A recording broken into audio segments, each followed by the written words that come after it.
നമസ്കാരം, കൊട്ടാരക്കര മീഡിയയിലേക്ക് സ്വാഗതം. ഇറാന്റെ ആക്രമണം അവഗണിക്കാനാവില്ലെന്നും ശക്തമായി പ്രതികരിക്കുമെന്നും ഇസ്രായേൽ. എന്നാൽ ഇസ്രായേൽ സാഹസത്തിന് മുതിർന്നാൽ വലിയ വില നൽകേണ്ടി വരുമെന്ന് ടെഹ്റാനും തിരിച്ചടിച്ചു. ആക്രമണത്തിലൂടെ ഇസ്ലാമിക രാഷ്ട്രം സ്ഥാപിക്കാൻ ടെഹ്റാനെ അനുവദിക്കില്ലെന്ന് ഇസ്രായേൽ വാർ ക്യാബിനറ്റ് വ്യക്തമാക്കി.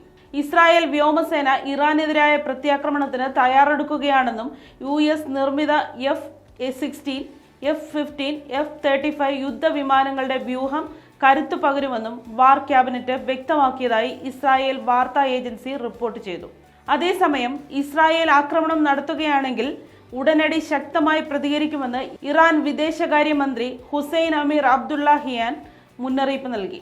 ഇസ്രായേലിനെ നേരിടാൻ ഇതുവരെ പ്രയോഗിച്ചിട്ടില്ലാത്ത ആയുധങ്ങൾ ഉപയോഗിക്കാൻ ഇറാൻ തയ്യാറാകുമെന്ന് ഇറാൻ ദേശീയ സുരക്ഷാ വിദേശനയ സമിതിയുടെ വക്താവ് പറഞ്ഞു. ഇറാനെതിരായ പ്രത്യാക്രമണത്തിൽ US പങ്കെടുക്കില്ലെന്ന് ഇസ്രായേൽ പ്രധാനമന്ത്രി ബെഞ്ചമിൻ നെതന്യാഹു നേരത്തെ വ്യക്തമാക്കിയിരുന്നു. കൂടാതെ സംയമനം പാലിക്കണമെന്ന് ഇസ്രായേലിനോട് അഭ്യർത്ഥിക്കുകയും ചെയ്തിരുന്നു.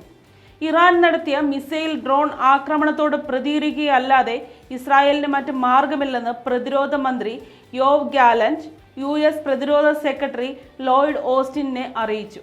ഇറാന്റെ മിസൈൽ ഡ്രോൺ ആക്രമണങ്ങൾക്ക് മറുപടി നൽകുമെന്ന് ഇസ്രായേൽ പ്രതിരോധ സേന ചീഫ് ഹെർസി ഹലേവിയും വ്യക്തമാക്കി.